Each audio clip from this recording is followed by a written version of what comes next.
VE is the escape velocity and V0 is the orbital velocity of a satellite. For orbit close to the Earth's surface, then these are related by. तो पहले समझते हैं escape velocity और orbital velocity ये लोग किसको कह रहे हैं.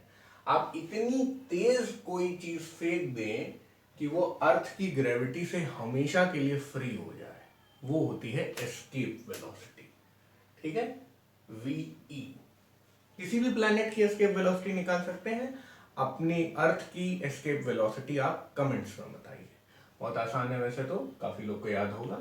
और V ऑर्बिटल वेलोसिटी का मतलब ये है कि यहां पर हम फेंकें तो वो अर्थ की ग्रेविटी से बंधा रहे, लेकिन एक सैटेलाइट की तरह अर्थ का चक्कर लगाता रहे. तो ये तो आप जान लीजिए कि एस्केप वेलोसिटी ज्यादा होती है और ऑर्बिटल वेलोसिटी कम होती है. अब इनका मैग्नीट्यूड निकालने का अपना अपना प्रूफ है, वो प्रूफ मैं करूंगा यहाँ पे. अगर आपको फॉर्मूला याद है तब तो ये क्वेश्चन आप बहुत आसानी से आंसर कर लेंगे, बट मैं प्रूव करना चाहता हूँ. अब पॉइंट P पे टोटल एनर्जी जो होगी वो पॉइंट इन्फिनिटी पे टोटल एनर्जी के बराबर होगी, है ना. Total energy at P is equal to total energy at infinity. अब इंफिनिटी में जब चला जाएगा तो अर्थ की ग्रेविटी से फ्री हो जाएगा, तो कोई ग्रेविटेशनल पोटेंशियल एनर्जी नहीं होगी, और वो चल भी नहीं रहा होगा तो कोई काइनेटिक एनर्जी भी नहीं होगी. मतलब हम उसे इंफिनिटी तक पहुंचाना चाहते हैं, इंफिनिटी में दौड़ाना नहीं चाहते हैं. ठीक है. और total energy eight point P क्या होगी? -GMM divided by R plus half mv². अब देखो ये कैसे हाफ mv² लिख दिया मैंने, क्योंकि VE वेलोसिटी से फेंका गया तो कुछ काइनेटिक एनर्जी होगी, और इस जगह जब ये था अर्थ के सरफेस पे तो अर्थ के R रेडियस की वजह से कुछ पोटेंशियल एनर्जी भी थी, तो potential energy plus kinetic energy is equal to 0 हो गया. तो ये काफी आसानी से हो जाता है. GM by R. R is the radius of earth, बड़ा M is the mass of earth, छोटा m is the mass of particle. और मजे की बात यह है कि मास ऑफ पार्टिकल पे एस्केप वेलोसिटी डिपेंड नहीं करती है. आराम से अब आप यहां से समझ सकते हैं 2gm डिवाइडेड बाय r हो गया एस्केप वेलोसिटी अंडर रूट में. ठीक है. अब यहां आके देखते हैं, यहां पे कोई एनर्जी बैलेंस करने की जरूरत नहीं है, यहां पे आप फोर्स बैलेंस करके कर सकते हैं. अब देखो अर्थ के सेंटर से है, जो लाल वाला सर्कल है और काला वाला सर्कल है वो दोनों बहुत पास हैं. आपको ये मानना है close to the surface of earth, इसलिए लाल वाले का भी रेडियस मैं r ही मान ले रहा हूं. अब हम लोग क्या कर रहे हैं, ये V0 वेलोसिटी से चल रहा है तो mv²/r तो हो ही रहा होगा, है ना. mv²/r क्या होता है? Centripetal force. अब ये सेंट्रीपिटल फोर्स कहां से मिल रही है? ग्रेविटी से मिल रही है. तो GMM/r².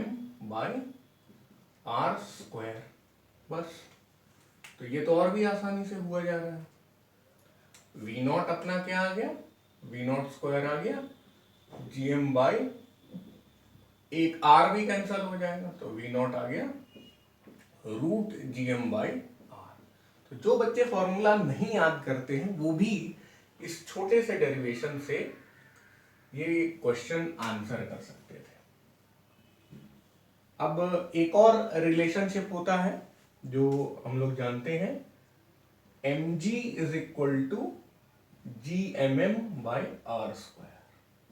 यार कोई चीज अगर अर्थ के सरफेस पे रखी है तो उसका वेट mg होगा, और उस पर ग्रेविटेशनल फोर्स जो न्यूटन वाली वो ये लग रही होगी, दोनों आपस में बराबर होंगे. तो g का जो फॉर्मूला है, मतलब यहाँ पे आप ये g का फॉर्मूला बन गया in terms of capital G, acceleration due to gravity in terms of gravitational constant. ये कर चुके हैं हम लोग कई बार. तो अब आप यहां से gm बराबर gr² लिख सकते हैं. अब ये जो हम लोगों ने नई चीज कर दी, इसको यहां भी यूज करिए, इसको यहां भी यूज करिए. तो एस्केप वेलोसिटी क्या हो गई? 2 times gr² divided by r. Orbital velocity क्या हो गई? gr² डिवाइडेड बाई r, है ना।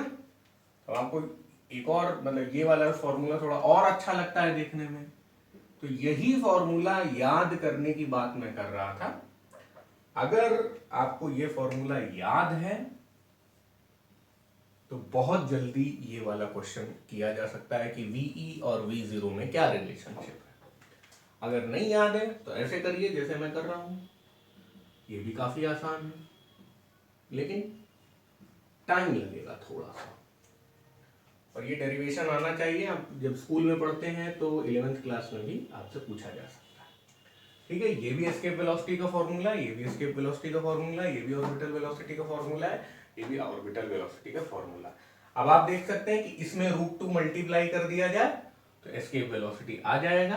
अब इन दोनों की मदद से मैं ये रिलेशनशिप बोल सकता हूं कि escape velocity is √2 times orbital velocity. मैंने शुरू में ही कहा था कि एस्केप वेलोसिटी ऑर्बिटल वेलोसिटी से बड़ी होती है, इसलिए ऑप्शन बी अपना आंसर आ